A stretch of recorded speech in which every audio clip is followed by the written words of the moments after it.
You wake up and step on something soft and unmistakably dead in the middle of your hallway. A mouse, a moth, a half-chewed bug that your cat has clearly dropped there with purpose.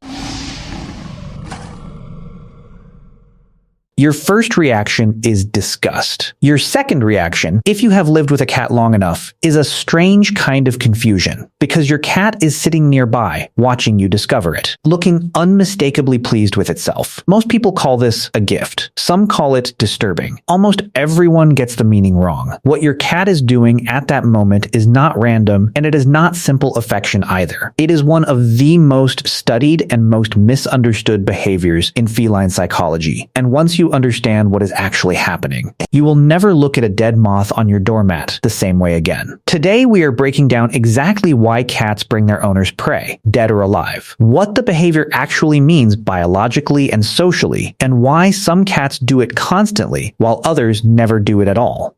By the end of this video, that dead mouse on your kitchen floor is going to mean something completely different to you. The first thing to understand is where this behavior actually comes from, and it has nothing to do with human gift-giving traditions. It comes from mother cats. In the wild, and in any environment where cats are free to hunt, mother cats bring prey back to their kittens. At first, the prey is already dead, simple food delivery. But as kittens grow, mothers start bringing prey back alive, injured just enough that it can still move but cannot easily escape. This is deliberate. The mother is creating a live training exercise so her kittens can practice the actual mechanics of the hunt, the pounce, the strike, the kill in a low-risk setting.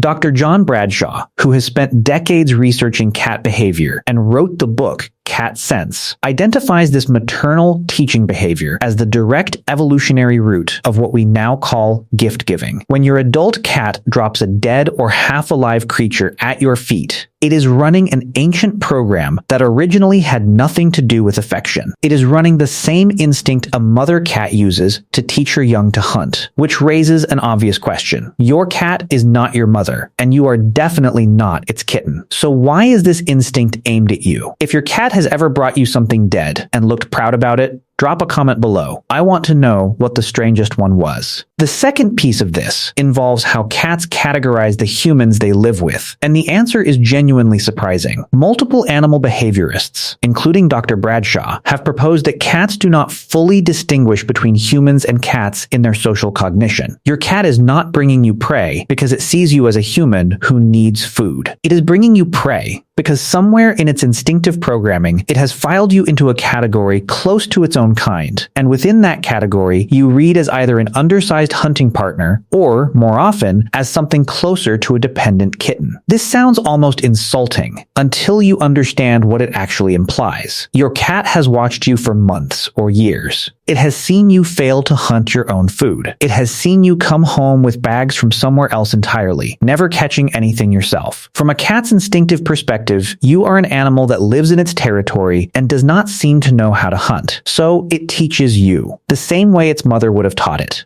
This is also why cats that bring gifts tend to escalate the difficulty over time. A cat that starts by bringing in dead insects may eventually bring live ones, then small dead rodents, then live rodents that promptly escape into your living room. Animal behaviorist Mikel Delgado at UC Davis has noted that this progression mirrors almost exactly the way mother cats escalate prey difficulty for kittens learning to hunt. Your cat is not randomly varying its gifts. It is running a curriculum. The third piece explains why some cats do this constantly and others never do it at all. And the answer comes down to two factors: hunting drive and attachment style. Cats with strong hunting instincts, often but not always cats with more outdoor access, simply have more raw material to bring you. A cat that never goes outside and has no access to live prey cannot complete this behavior even if the instinct is fully present. This is part of why some indoor cats substitute toys for actual prey. Dropping a favorite mouse toy on your pillow at 4 and with the same posture and energy as a cat presenting a real kill. The instinct is identical. identical. Only the object has changed. Attachment matters just as much. Dr. Dennis Turner, who has researched the cat-human bond extensively, has found that gift-bringing correlates strongly with the depth of a cat's social bond to a specific person in the household. Cats rarely bring prey to someone they consider lower priority in the home. The behavior tends to concentrate on whichever human the cat is most attached to, which is why in multi-person households, it is almost always the same person finding dead things on the doormat over and over, while everyone else in the house gets nothing. If you are the only person in your house who gets these gifts, that is not bad luck. That is your cat telling you exactly where you rank. The fourth layer to this is the part that reframes the entire behavior, and it has to do with what your cat expects from you afterward. This is not a delivery and walk away situation. Cats that bring prey typically wait, watch, and want a specific reaction. Researchers studying maternal teaching behavior in cats have observed that mother cats actively monitor their kittens during these live prey sessions, intervening if the kitten struggles too much or loses the prey entirely. The mother is not passive. She is supervising, sometimes participating. When your cat brings you something and then sits there watching your face, it is doing a version of this supervision. It wants engagement. Some cats appear visibly confused or even distressed if their owner reacts with pure disgust and removes the gift immediately without any acknowledgement. From the cat's instinctive framework, the lesson did not land. The student did not respond correctly. This does not mean you need to handle a dead mouse with enthusiasm, but understanding what your cat is looking for changes what an effective response looks like. A calm acknowledgement, even just looking at the gift and speaking to your cat in a warm tone before removing it, closes the instinctive loop in a way that pure horror and instant disposal does not.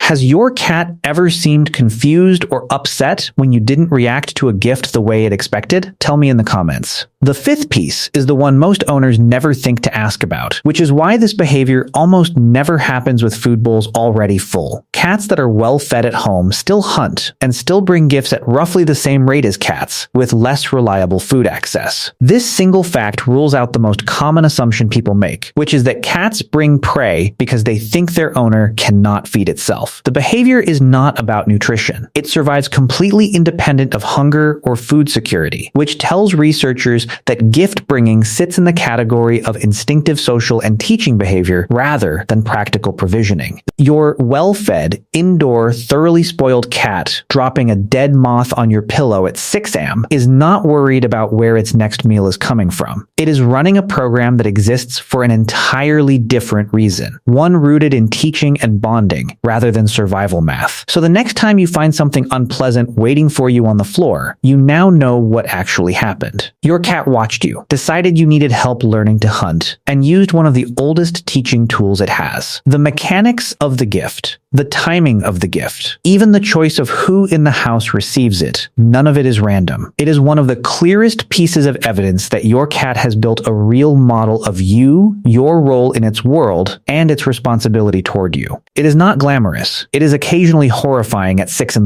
But underneath the dead moth on your pillow is one of the most genuine forms of care a cat is capable of offering. If this finally explains something that has been happening in your house for years, share it with another cat owner who has stepped on a surprise gift in bare feet. And subscribe, because next week we are going into the exact opposite question: why some cats never bring gifts at all, and what that tells you about how they see you instead.